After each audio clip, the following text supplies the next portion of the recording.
महाराष्ट्र शासनाने 2 जून रोजी पुण्यश्लोक अहिल्यादेवी होळकर शेतकरी सन्मान योजना जाहीर केलेली आहे।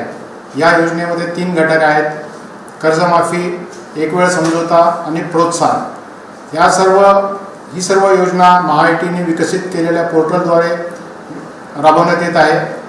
ह्या योजनेचा लाभ देण्याकरता सहकार विभागामार्फत सर्व बँकांची माहिती महाआयटीच्या पोर्टलवर भरण्यात आली। त्याचे सर्व व्हेरिफिकेशन पण झाले आणि त्याची लाभार्थ्यांची कर्जमाफीच्या लाभार्थ्यांची पहिली यादी 25 जुलै रोजी प्रसिद्ध झाली। या यादीमध्ये राज्यातील 16,96,000 शेतकऱ्यांचा समावेश आहे आणि यांची कर्जमाफीची रक्कम 13,600 कोटी आहे। तर या सर्व शेतकऱ्यांनी आपलं आधार प्रमाणिकीकरण करायचं आहे। आधार प्रमाणिकीकरण केल्यानंतर त्यांना लाभ त्यांच्या थेट बँकेच्या खात्यामध्ये जमा करण्यात येईल।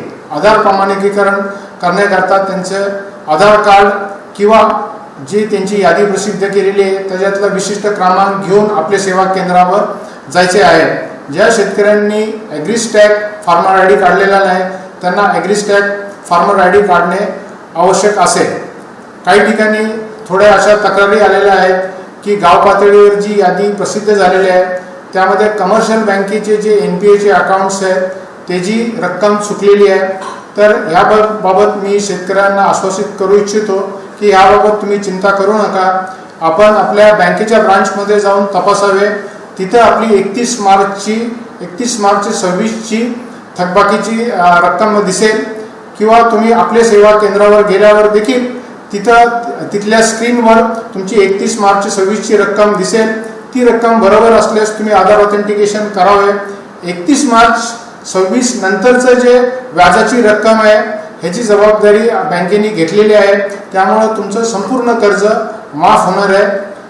आणि ह्या उपरांत कोणत्या शेतकऱ्यांना काही इतर अडचण असली, जसं त्याचं नाव चुकलेलं आहे किंवा आधार नंबर चुकलेला आहे किंवा खाते क्रमांक चुकलेला आहे, तर त्यांनी पोर्टलमध्ये ग्रीव्हन्स रेस करावं, जेणेकरून त्यांची तक्रार जिल्हाधिकाऱ्यांकडे जाईल आणि जिल्हा लेवलच्या समितीमार्फत त्या सर्व तक्रारीचे चौकशी होऊन त्याला लेखी उत्तर दिले जाईल।